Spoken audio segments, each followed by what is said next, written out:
En los años 80, los países centrales impusieron sus duras recetas neoliberales en América Latina.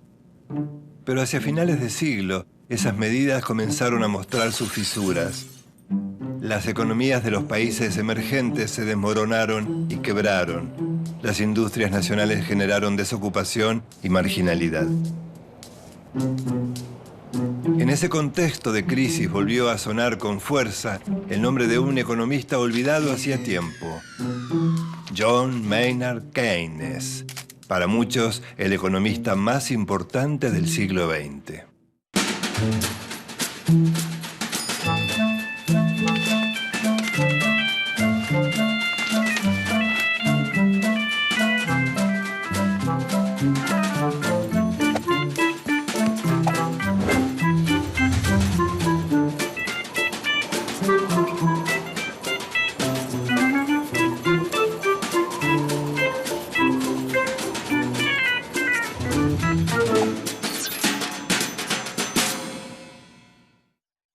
Keynes fue un teórico y académico inglés que propuso políticas proteccionistas y el fortalecimiento del Estado. Sus teorías dominaron la economía entre los años 1930 y 1970. Keynes sostiene que el mercado no se regula por sí mismo, sino que necesita la intervención del Estado. Propone políticas de fomento del trabajo, redistribución de ingresos, subsidios y seguros de desempleo. Esa imagen de Estado presente se traduce luego en el concepto Estado de bienestar, también llamado Estado benefactor. Provee y garantiza los derechos de salario, salud y educación a la totalidad de los habitantes de un país. Sus postulados, que tuvieron éxito en las primeras crisis del capitalismo, se mostraron también vigentes y reaparecieron con fuerza tras la crisis del neoliberalismo. John Maynard Keynes nació en la ciudad de Cambridge, Inglaterra, en una familia acomodada de alto nivel cultural. Pasó por las mejores escuelas británicas, donde estudió matemática, estadística y economía. Transcurrió gran parte de su vida entre las aulas universitarias y puestos públicos. Fue un brillante teórico con un gran sentido práctico y le tocó atravesar las grandes crisis del capitalismo de la primera mitad del siglo XX. Keynes propuso soluciones concretas a los conflictos económicos de un capitalismo de posguerra que estaba sumido en la depresión económica y la desocupación generalizada. Las teorías económicas de Keynes surgieron de la experiencia práctica de tres momentos claves del siglo XX. Tanto la Primera como la Segunda Guerra Mundial generaron enormes deudas a los países vencidos. Entre estos dos acontecimientos se produjo la caída de la Bolsa de Nueva York, que dio comienzo a la Gran Depresión de los años 30.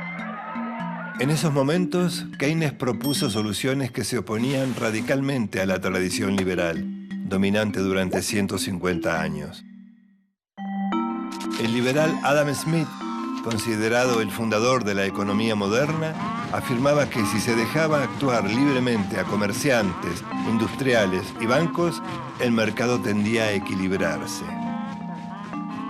Según el liberalismo, la producción de bienes y servicios y el mercado laboral se regulan por el libre juego de la oferta y la demanda, sin necesidad de ninguna intervención. Habría una suerte de mano invisible del mercado encargada de regular toda la economía, sin intervención alguna de ningún otro factor. Después de la Primera Guerra Mundial, Inglaterra, la economía más grande del mundo, entró en crisis. Esa recesión produjo una aguda caída de los salarios y de los precios. La solución liberal ante el gran desempleo fue reducir los salarios. El gobierno británico además aumentó los impuestos y redujo las obras públicas. También eliminó el seguro de desempleo.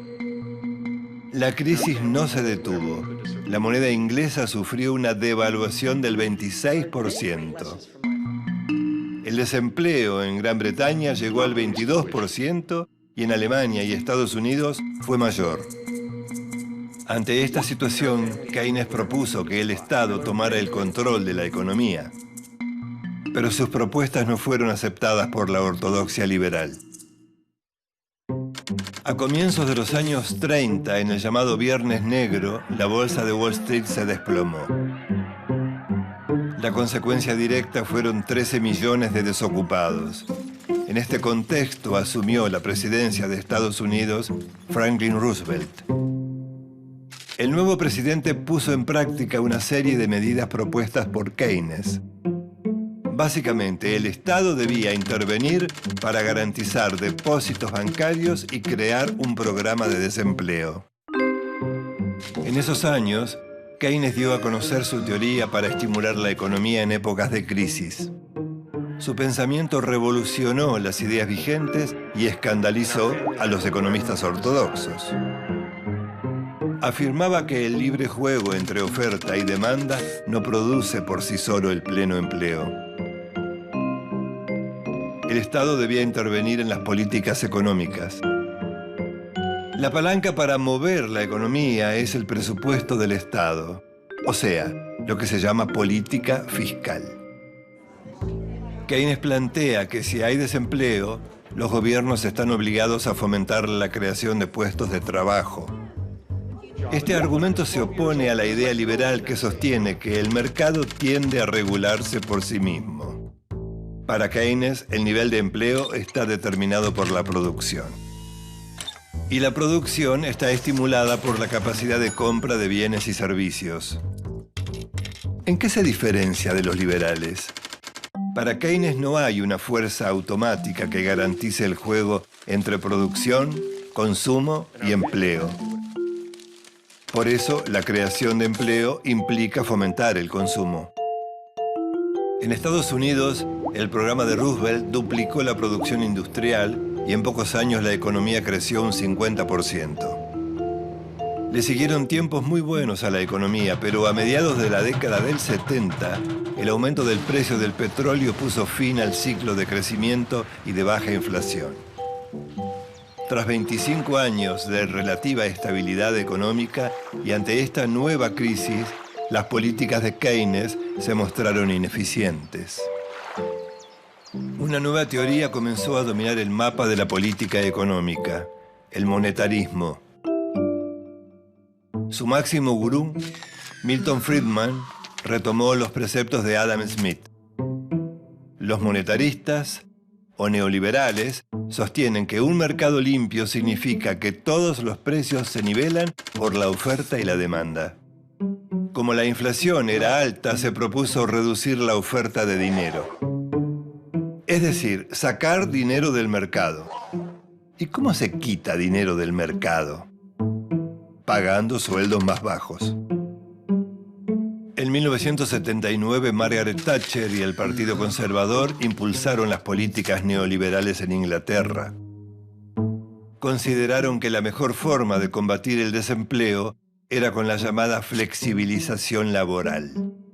Es decir, leyes más blandas que permitieran bajar las indemnizaciones por despido y recortar los subsidios al desempleo. Friedman afirmaba que un poco de desempleo es beneficioso para la producción y la inversión. Así, las recetas neoliberales se extendieron por gran parte del mundo occidental, con una premisa fundamental: achicar al máximo el Estado. Esto implicó suprimir los gastos que consideraban superfluos, como asistencia social, seguros de desempleo y subsidios.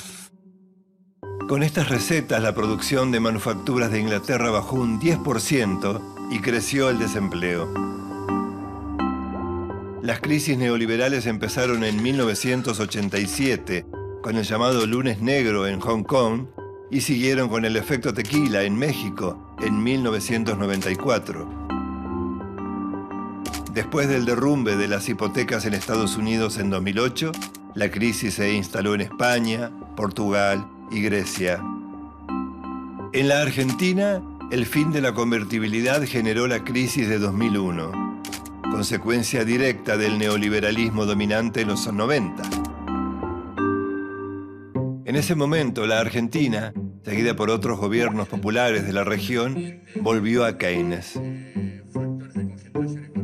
La idea principal fue reforzar la presencia del Estado para proteger a los sectores más vulnerables. Entre otras medidas, la asignación universal por hijo, la actualización automática de las jubilaciones, la incorporación de trabajadores informales al sistema previsional y las negociaciones salariales lograron una rápida recuperación económica y una reconstrucción del tejido social deteriorado por la economía liberal. Esas políticas permitieron sostener y garantizar la demanda y salir de la depresión. A más de medio siglo de su muerte, en 1946, Keynes sigue siendo reconocido como el teórico del estado de bienestar. Cada vez que el capitalismo muestra sus fisuras, el nombre de Keynes reaparece como la alternativa aliviadora.